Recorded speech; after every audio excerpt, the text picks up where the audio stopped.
Hello everyone. मैंने अपनी previous video में आपके साथ अपना पर्सनल एक्सपीरियंस शेयर किया था, जिसमें मैंने आपको बताया था कि कैसे हमने एक नेगेटिव एनर्जी को फील किया और कैसे पैरानॉर्मल एक्टिविटीज हमारे साथ हुई थी। अगर आप लोगों ने वह वीडियो नहीं देखी है तो इस वीडियो के डिस्क्रिप्शन में मैं उस वीडियो का लिंक डाल देता हूँ, आप वहां जाकर उस वीडियो को देख सकते हैं। तो दोस्तों, मेरी उस वीडियो को देखने के बाद ही एक मेरे कलीग मुझे अप्रोच करते हैं और अपने साथ हुए कुछ किस्से को मुझसे शेयर करते हैं।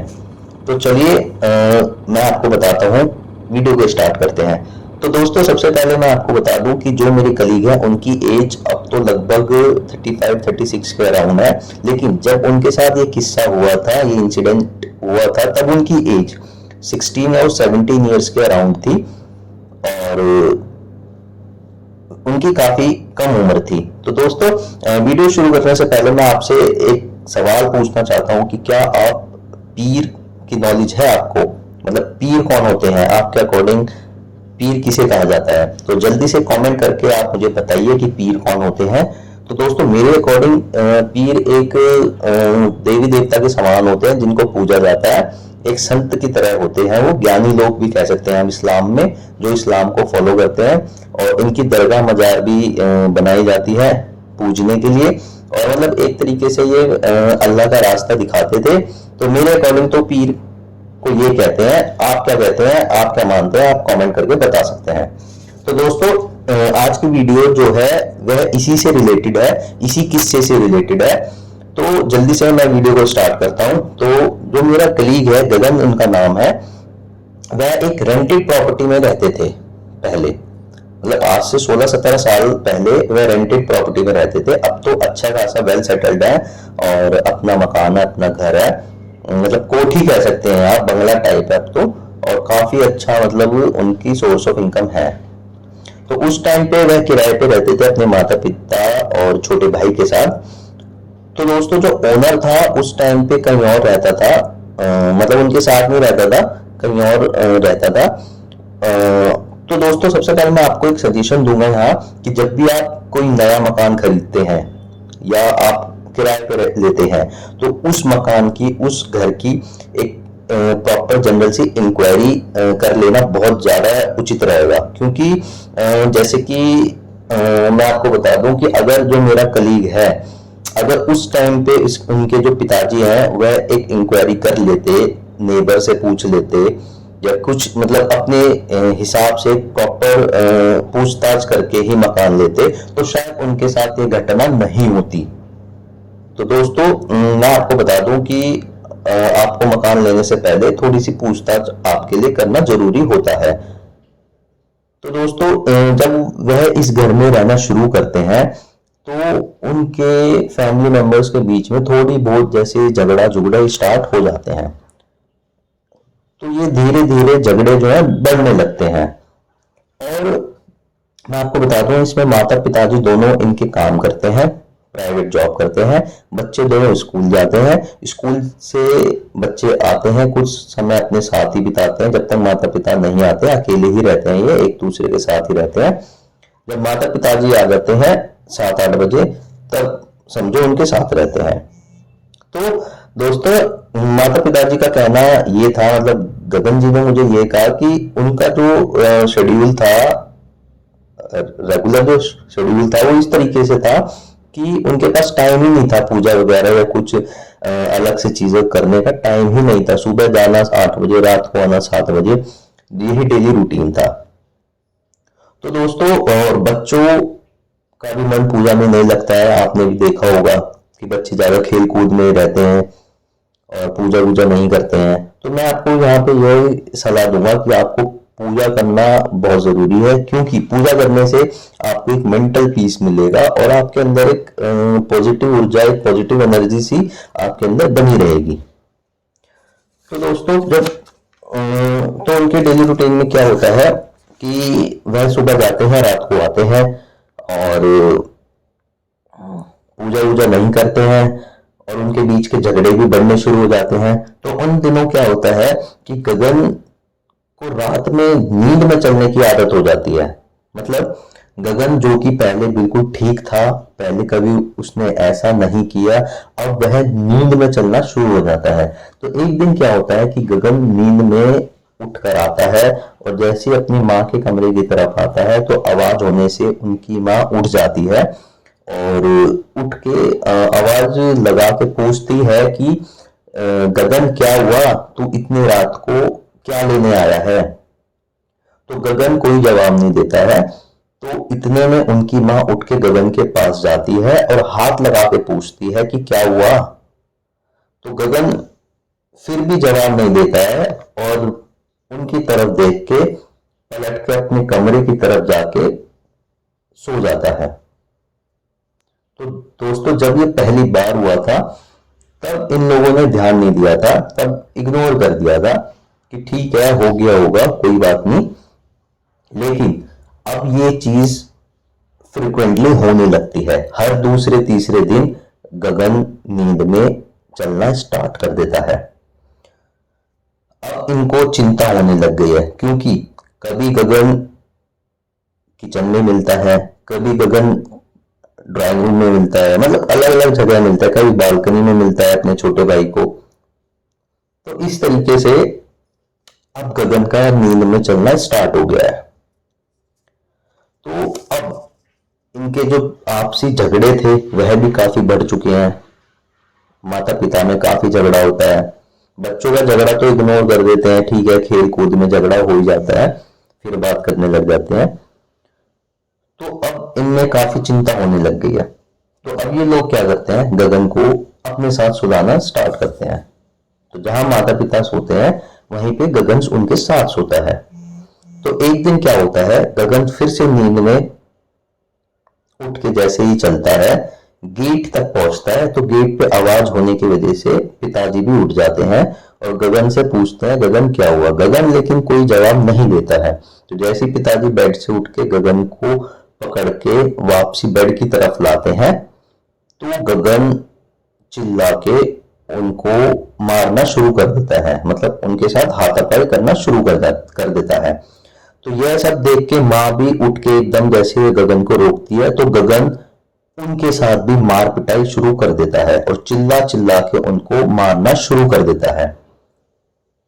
तो जैसे तैसे वो गगन को पकड़ के अपने पास बिठाते हैं, लिटाते हैं, फिर सुलाते हैं। फिर अगले दिन गगन से पूछते हैं कि क्या तुझे बिल्कुल भी होश नहीं है, तो अब माता पिता को भी मारने लग गया है, क्या चल रहा है ये सब। तो गगन कहता है कि मुझे तो बिल्कुल भी पता नहीं लगता क्या हुआ था मेरे साथ, ऐसा क्या हो रहा है। ना मुझे ये पता कि मैं उठ के गेट तक कैसे गया, मुझे इतना भी नहीं पता। और ना मुझे इतना याद आ रहा है कि मैंने आप लोगों के साथ बदतमीजी की है। तो गगन को कुछ भी याद नहीं होता है।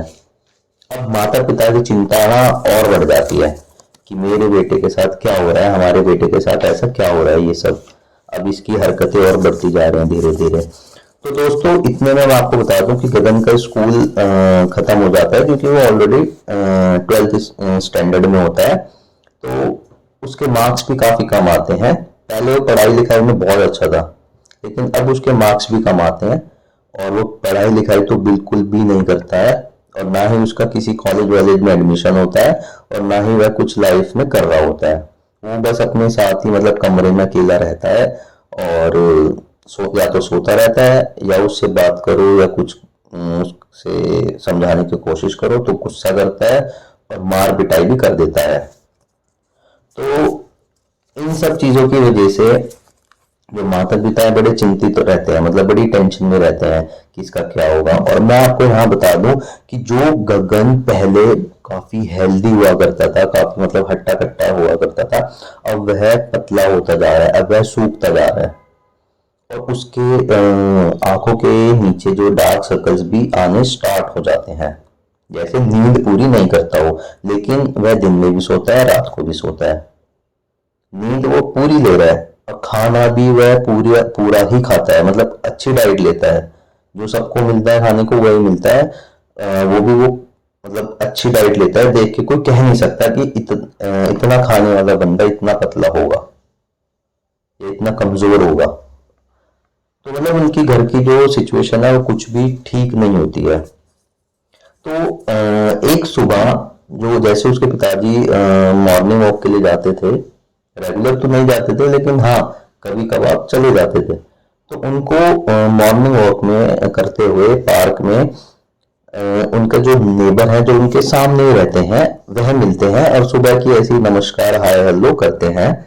तो नमस्कार करने के बाद वह उनसे पूछते हैं गगन के पिता से कि भाई साहब क्या हुआ, सब ठीक है ना, आप इतनी चिंता में क्यों लग रहे हैं, कोई दिक्कत परेशानी है तो बताइए। तो उसके पिताजी पहले तो मना कर देते हैं, नहीं नहीं सब ठीक है, ऐसी कोई बात नहीं है, आपको लग रहा होगा लेकिन सब ठीक है।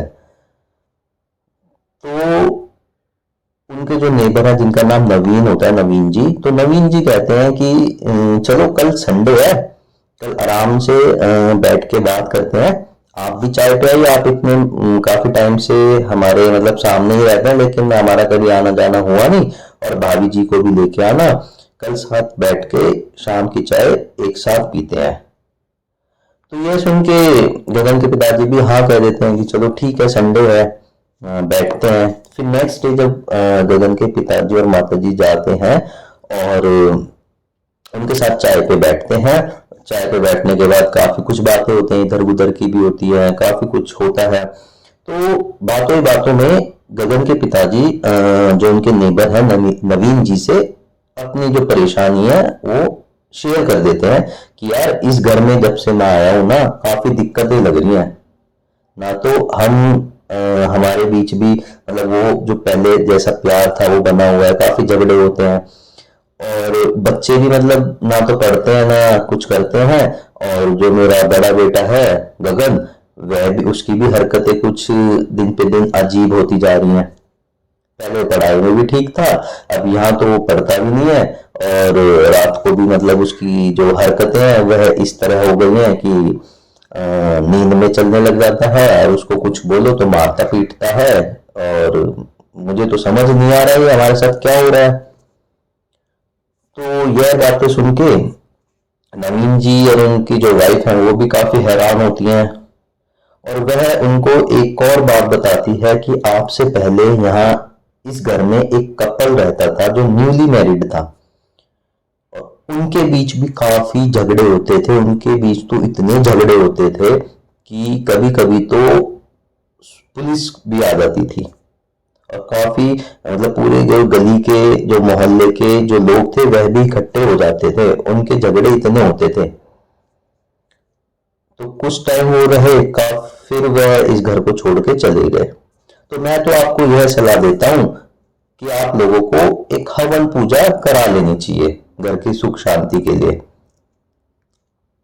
तो जो नवीन जी हैं जो नेबर हैं वह वही उनको एक पंडित जी भी बता देते हैं कि भाई हमारे पंडित जी तो ये है, आप इनसे भी करा सकते हैं, बाकी आपको जो ठीक लगे आप उनसे करा लो। तो गगन के पिताजी उनके पंडित जी से बात करके अगले हफ्ते एक पूजा रख लेते हैं, घर पे एक हवन भी करा देते हैं। तो पूजा हवन करने के बाद पंडित जी गगन के पिताजी को कहते हैं कि यह घर आपके लिए शुभ नहीं है, और अगर आप इस घर में रहेंगे, जब तक आप इस घर में रहेंगे आपकी कभी कोई तरक्की नहीं हो सकती है, और बच्चों का भी मन नहीं लगेगा पढ़ाई में, मतलब आपके हालात ऐसे ही रहेंगे, आप इस घर को जितना जल्दी हो सके छोड़ दो। तो पंडित जी की यह बात सुनने के बाद गगन के पिताजी भी कुछ मतलब अजीब सा, मतलब उनको अजीब सा लगता है कि भाई ये क्या कह रहे हैं कि घर ही छोड़ दो, क्योंकि घर जाना, नया घर लेना या नए घर में शिफ्ट होना इतना आसान नहीं है, क्योंकि काफी चीजें देखनी होती है और अपना टाइम भी निकालना होता है और काफी परेशानियां भी होती हैं। तो यह पंडित जी की बात सुन के वह अपने जो नेबर हैं जिन्होंने उनको बताया था इन पंडित जी से हवन करे, ये नवीन जी के पास जाते हैं और उनको कहते हैं कि भाई तेरे पंडित जी ने तो ऐसे ऐसे बोल दिया, हमने तो उन्हें पूजा करने के लिए बुलाया था सुख शांति के लिए, उन्होंने बोला कि घर ही बदल दो। तो नवीन जी कहते हैं कि चलो ठीक है, अगर पंडित जी ने आपको कुछ नहीं बताया है तो मैं एक बार जाके बात कर लेता हूँ उनसे कि ऐसा वो क्यों कह रहे हैं, उनको क्या मतलब इतना भी क्या हो गया कि घर ही बदलने के लिए कह रहे हैं। तो नवीन जी जब अगले दिन पंडित जी के पास जाते हैं, पंडित जी से मिलते हैं, तो उनसे पूछते हैं, तो पंडित जी कहते हैं कि जो जब मैंने उनके घर पूजा की थी तो मुझे वहां पर कुछ नेगेटिव फील हुआ था, मुझे वहां अच्छा नहीं लग रहा था पूजा करना। मैं आपको बता दूं कि जो उनका घर है वहां एक पीर का स्थान है, वह एक पीर की प्लेस है, वहां एक पीर रहते हैं और वह इस घर में ही रहते हैं। और जब तक ये लोग उस घर में रहेंगे उनके झगड़े बढ़ेंगे, उनकी तरक्की रुकेगी। और बस ये है कि पीर अपना स्थान चाहते हैं और ये उस घर को खाली कर दें तो इनके लिए बेहतर होगा। तो यह सब बातें नवीन जी आके गगन जी के पिताजी को भी बताते हैं और उनको सलाह देते हैं कि हो सकता है, पंडित जी के हिसाब से हो सकता है कि जो आप लोगों के साथ हो रहा है वह इसी घर में हो रहा है। हो सकता है कि आप जब नया घर लेंगे तो ये सब चीजें रुक जाएंगी और आप भी तरक्की करोगे, आपका जो बेटा है, बड़ा बेटा, वह भी ठीक हो जाएगा। और मैं आपको सलाह देता हूं कि आप मेहंदीपुर बालाजी जाइए और वहां हर हफ्ते, हर महीने जब भी आपको टाइम मिलता है जाना शुरू करिए। तो ये सुनने के बाद गगन के पिताजी फैमिली के साथ हर महीने एक बार तो बालाजी मेहंदीपुर जाना शुरू कर दिया उन्होंने। तो उनके भी धीरे धीरे सभी संकट ठीक मतलब टल गए, कट गए। जो गगन गुस्सा करता था, बात नहीं मानता था, बदतमीजी करता था, वह भी धीरे धीरे थोड़ा शांत होने लग गया है। बात तो वो अभी भी नहीं करता है, नींद में तो अभी भी चलता है, लेकिन पहले से थोड़ा सा ठीक हो गया है। तो नवीन जी की मदद से ही गगन जी का जो परिवार है, जो उनके पिताजी है, वह एक नया घर रेंट पे ले लेते हैं आसपास ही और वहां शिफ्ट हो जाते हैं। वहां शिफ्ट होते ही गगन धीरे धीरे पूरे तरीके से ठीक हो जाता है, उसके नींद में चलने की आदत भी ठीक हो जाती है, मार पिटाई भी नहीं करता है और बहुत तमीज से रहता है और पढ़ाई में भी वो अच्छी तरक्की करने लग जाता है, एक अच्छा कॉलेज मिल जाता है उसको और आज वह एक अच्छी कंपनी में काम कर रहे हैं और सब कुछ वेल सेटल्ड है, सब कुछ अच्छा है उनका। तो दोस्तों कभी कभी हमें ऐसा होता है कि हम किसी दूसरी जगह जाके हम वहां अपने मतलब परेशानी हमारे साथ लग जाती हैं और हम उन्हीं की वजह से अपना नुकसान करा लेते हैं। तो दोस्तों आज की कहानी में सिर्फ इतना ही। तो अगर आपको ये स्टोरी अच्छी लगी है तो जल्दी से वीडियो को लाइक कीजिए और मेरी आने वाली वीडियोस को देखने के लिए इस चैनल को सब्सक्राइब कर लीजिए। चलो मिलते हैं अगली वीडियो में।